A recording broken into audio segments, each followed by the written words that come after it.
Oke, sebelum mempelajari tentang YOLO, di sini saya jelaskan dulu tentang object detection. Nah, object detection itu apa?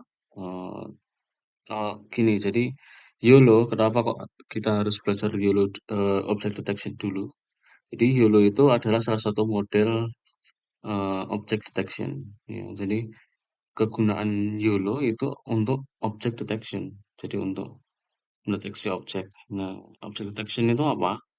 Object detection itu adalah kemampuan untuk classify dan localize ya. Jadi classify itu menentukan jenis objeknya itu apa dan juga localize atau menentukan posisi atau titik objeknya itu ada di mana eh, di dalam frame gambar. Jadi di dalam frame gambar itu koordinatnya itu berapa. Nah, mungkin saya kasih contoh saja. Nah, jadi di sebelah kiri ini adalah eh, contoh klasifikasi, ya. Kemudian yang kanan itu lokalisasi. Nah, jadi klasifikasi itu menentukan di dalam gambar itu ada objek apa. Nah, di sini contoh ada kucing, ya nanti sistem akan mengetahui kalau di dalam gambar ini ada kucing. Kalau misal di dalamnya ada anjing, ya nanti sistem akan mengetahui kalau di dalamnya ada anjing gitu. Nah, ini contoh ketahuan dalamnya itu cat gitu. Nah, kemudian lokalisasi itu adalah menentukan posisi ya tadi. Jadi posisi objeknya itu ada di mana? Ada di mana di dalam gambar. Jadi di dalam gambar ini kira-kira kucingnya itu ada di tengah. Nah, berarti posisinya atau koordinatnya ini kira-kira 0,5, 0,6 ya. Nah, jadi ini misal kalau sistem koordinatnya itu paling kiri itu 0, paling kanan itu 1, kemudian paling atas itu 0, paling bawah itu 1. Nah, nanti bisa juga ini 0, kemudian di sini eh, 480, kemudian di sini paling atas itu 0, paling bawah itu apa? 600, 640. Nah, misal seperti itu. Nah, jadi ini tergantung dengan nanti koordinatnya itu sistemnya itu normalize ya. Jadi maksimal itu jadi 1, minimal itu 0, atau bisa juga nanti berdasarkan resolusi gambarnya. Nah, gitu. Nah, jadi ini contoh ya, ini sistem koordinatnya itu normalize ya. Jadi minimal 0, maksimal itu 1. Nah, jadi kira-kira ini 0,5 kan jadi setengahnya di sini, X-nya, kemudian Y-nya itu 0,6. 0,6 ya ini. Ya, ya segini ya. Mungkin kalau semisal nanti sistem koordinatnya itu berdasarkan resolusi, bisa juga nanti nilainya itu misal resolusinya itu 480 kali 600 ya, tingginya 660, mungkin jadi 240, posisinya ya 240 X-nya, kemudian Y-nya itu eh, 300 340 gitu ya. Nah, jadi misal kira-kira seperti itu. Nah, jadi object detection adalah gabungan dari kedua kemampuan ini. Jadi kemampuan untuk menentukan jenis objek dan posisinya itu menentukan posisi dari objek itu ada di sebelah mana dan di sebelah mana di dalam gambar. Oke, lanjut. Nah, ini contoh eh, object detection ya. Jadi object detection itu bukan hanya mendeteksi satu objek saja. Nanti object detection itu akan bisa mendeteksi lebih dari satu objek. Nah, ini contohnya seperti ini. Nah, jadi ada gabungan ya, gabungan dia bisa mendeteksi lokasinya di mana dan jenis objeknya itu apa. Nah, gabungan dari informasi jenis objek dan juga lokasi objek itu disebut dengan bounding box ya. Jadi bounding box itu eh, menyimpan data jenis objek dan juga lokasi dan juga ukuran dari boxnya itu. Nah, jadi eh, bisa di ini ya, informasinya itu ada tiga, jadi jenis, lokasi, dan ukuran objeknya. Nah, itu. Nah, jadi itu disebut dengan bounding box-nya. Jadi setiap objek nanti akan muncul bounding box seperti ini. Nah, itu object detection. Jadi object detection itu nanti outputnya itu adalah bounding box ya. Jadi informasi, jenis, lokasi, dan ukuran. Nah, nanti outputnya itu biasanya bentuknya array ya, soalnya atau list ya. Soalnya ini kan ada banyak nanti objeknya yang muncul. Jadi list bounding box, jadi array bounding box. Jadi kumpulan bounding box nanti output dari object detection ini. Kalau inputnya ya gambar gitu. Lanjut. Nah, ini YOLO.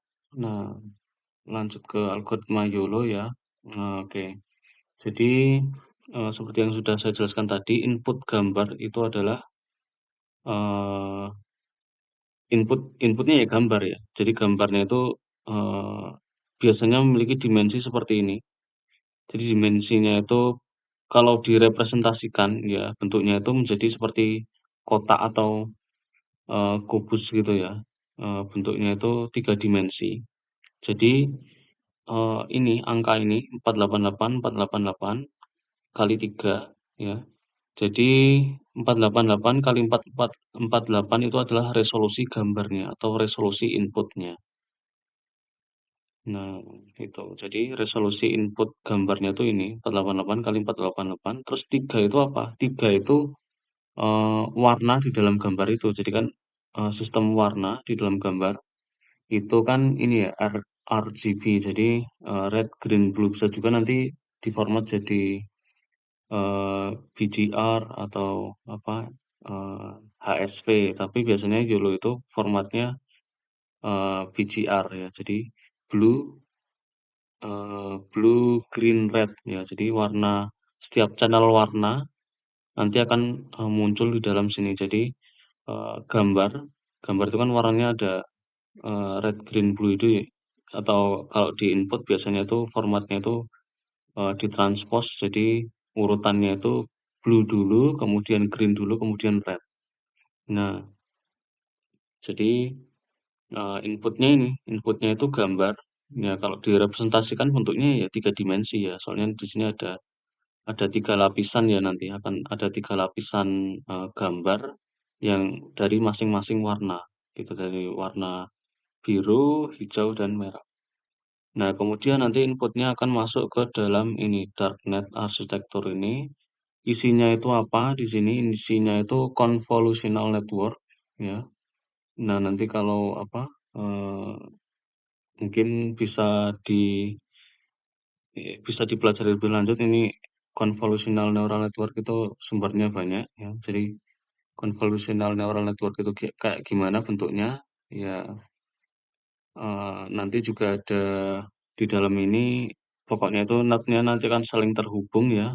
Eh, dan itu lapisannya itu ada banyak di dalam darknet arsitektur itu. Jadi ada banyak lapisan atau layer convolutional neural network di dalam sini atau convolutional layer di dalam sini.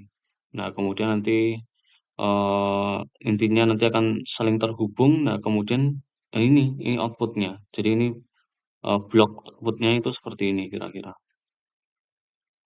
Nah, jadi outputnya itu ya ini X, Y, W, H, objectiveness score sama class probability. Nah, jadi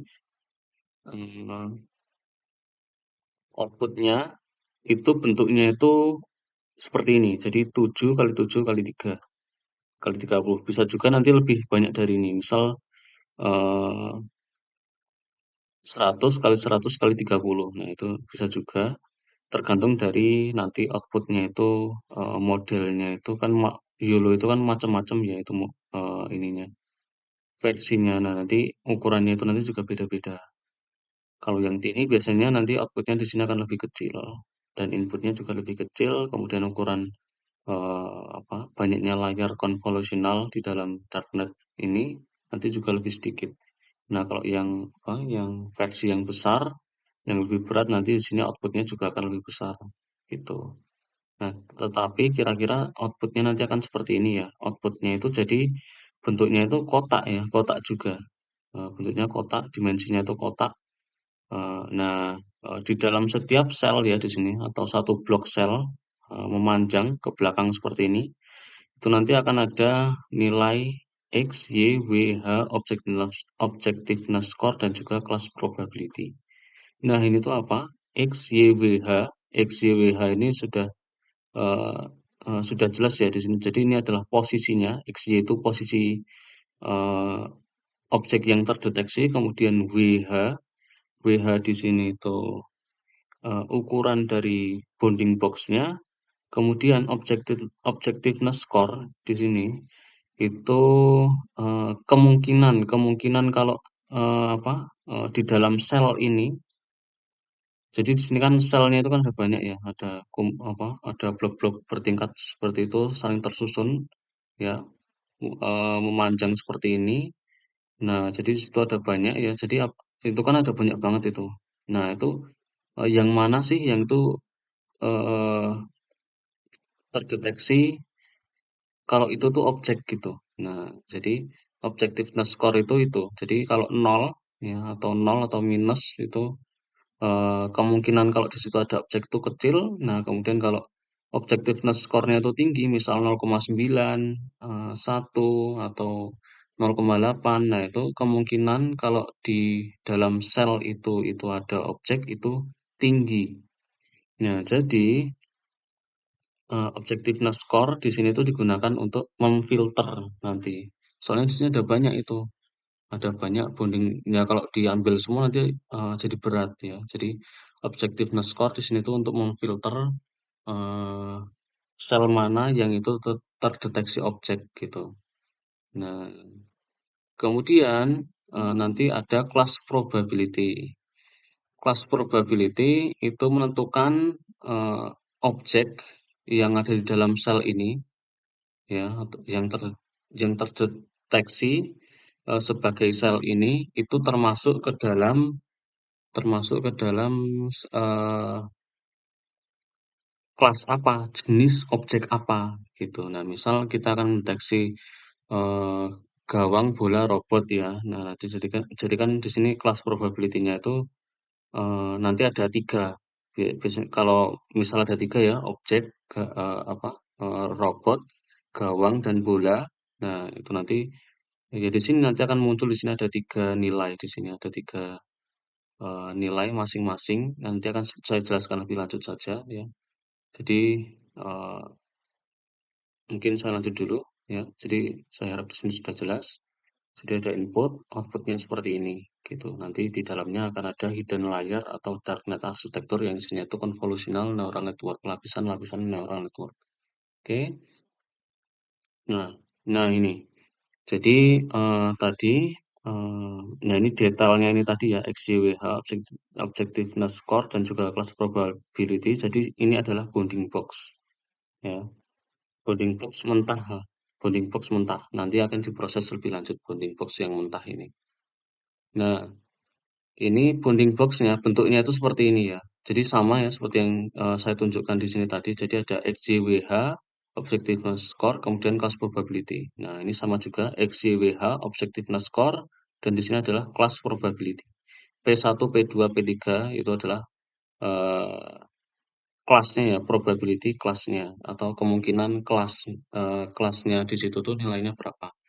Misal P1. Eee, misal kita mendeteksi 3 objek ya tadi, 3 jenis objek. Yang pertama itu bola, kemudian gawang, dan ketiga itu robot ya. Jadi, nanti di objectiveness score ini ya, misal di dalam bounding box itu terdeteksi kalau di situ tuh ada bola. Nah, berarti P1 nanti nilainya itu akan tinggi. Nah, jadi misal 0,9, kemudian P2-nya itu rendah ya. P2-nya 0,2, P3-nya 0,1. Nah, seperti itu. Nah, misal nanti di dalamnya itu objek di dalam bounding box itu adalah robot, berarti nanti P3 yang akan tinggi. Nah, jadi P1, P2, P3 nanti digunakan untuk nilai ini nanti digunakan untuk menentukan jenis objek di dalam bounding box itu apa gitu. Oke, lanjut. Nah, sekarang ini setelah output ya, setelah kita mendapatkan list banyak bounding box ini, nanti kita akan filter ya tadi. Jadi kita filter. Nah ini kalau nggak kita filter nanti hasilnya itu seperti ini. Nah, kalau kita filter nanti hasilnya seperti ini. Jadi, eee, untuk memfilter itu algoritmanya itu adalah namanya ini, non-maximal suppression, ya. Jadi, menghilangkan kotak-kotak yang, apa, yang noise ya, atau yang mengganggu, atau, istilahnya itu cara memfilternya itu ya ini, jadi yang objectiveness score-nya itu rendah ya nanti akan dihilangkan atau dihapus, gitu. Jadi kita filter diambil yang objectiveness score-nya itu tinggi saja, gitu. Jadi yang misal, threshold-nya itu biasanya 0,5, 0,65 gitu. Jadi kalau objectiveness-nya objectiveness score-nya itu lebih dari, 0, misal 0,8, 0,7 nanti akan muncul. Nah, jadi muncul seperti ini, yang lainnya yang rendah itu akan dihilangkan. Nah, hasilnya seperti ini. Oke. Ya jadi, ya ini tadi, doc itu diambil dari kelas probability kan, jadi, tadi kan ada ini, ya nanti yang nilainya tertinggi akan terpilih gitu kan. Jadi sistemnya tahu kalau ini doc, ini bicycle, ini car. Kemudian ada X, Y, posisinya ya, posisinya itu di mana, misal di sini, di sini, di sini, kemudian nanti ada WH-nya juga ya, WH itu ini, tingginya, tinggi dan lebarnya. Nah, seperti itu, lanjut. Nah, oke, mungkin, eee, kira-kira itu cara kerja YOLO.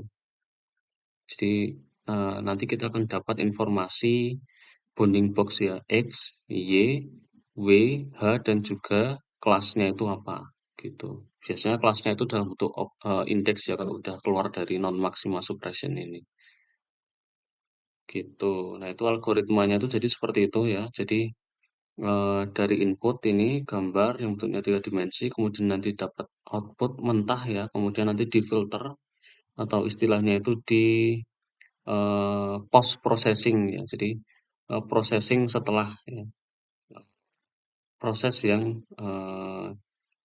itu untuk menyempurnakan ya, post processing. Jadi post processing-nya itu adalah non maximal suppression ini. Jadi non maximal suppression ini adalah algoritma pelengkap dari YOLO gitu. Nah, jadi algoritmanya seperti itu, kemudian nanti ada ini, mungkin saya jelaskan tambahan ya ini untuk detection matrix. Nah, detection matrix itu apa? Detection matrix, matrix itu, cara mengukur kemampuan deteksinya itu bagus apa enggak sih. Nah, jadi, ukuran itu istilahnya itu matrix di sini. Nah, jadi, ukurannya itu apa yang diukur, apa yang menentukan sistem object detection itu bagus atau enggak. Nah, jadi, object detection itu diukur dari MAP-nya biasanya, MAP, mean average precision. Nah, ini tuh apa, eee, jadi mean average precision itu adalah gabungan dari, recall dan precision ya. Jadi ada 2 matriks di dalamnya, gabungan dari 2 matriks itu yang, satu sama lain itu saling bersinggungan. Nah, itu matriksnya itu dari recall dan precision itu. Jadi, recall itu menentukan, eee, banyaknya objek yang terdeteksi kalau itu tuh bener-bener, eee, objek yang betul gitu loh. Jadi, eee, mungkin di sini ada, oh nggak ada ya, oke. Jadi recall, recall itu di sini belum ada penjelasannya ya, mungkin nanti akan saya tambahkan. Jadi ada recall, recall itu, banyaknya objek yang terdeteksi kalau itu tuh betul, di situ ada objek. Nah, kalau precision itu dari semua objek yang terdeteksi, eee, apakah itu betul atau tidak, nah itu precision. Nah, jadi precision recall itu apakah semua objek yang betul-betul terdeteksi? Nah, kalau precision itu pertanyaannya itu tentang, apakah semua objek yang terdeteksi itu apakah betul kalau itu tuh bener-bener objek itu, gitu. Nah, jadi gabungan itu yaitu mean average precision. Nah, itu cara mengukurnya eee, gabungan dari ada rumusnya ya, mean, eee, precision dan recall itu. Nah, kemudian recall dan precision itu diambil dari jumlah true positif, false negatif, eee, dan juga jumlah dari semua objek yang terdeteksi itu. Ya, mungkin itu nggak perlu ini ya, dibahas terlalu dalam. Nah, tapi nanti bisa sambil jalan aja. Ya itu kira-kira yang penting, eee, tadi algoritmanya. Jadi untuk mengukurnya itu ada MAP ini, nanti ada juga istilah IOU, eee, atau yaitu untuk menentukan objek itu, evaluasinya itu betul atau tidak. Nah, kemudian matriks yang terakhir itu, ya ini speed-nya. Jadi MAP itu bisa juga disebut dengan akurasinya, kemudian speed itu kecepatannya di sini, kecepatan deteksinya itu seberapa, gitu. Oke, jadi itu detection matrix. Ada MAP dan juga speed. Nah, mungkin itu dulu.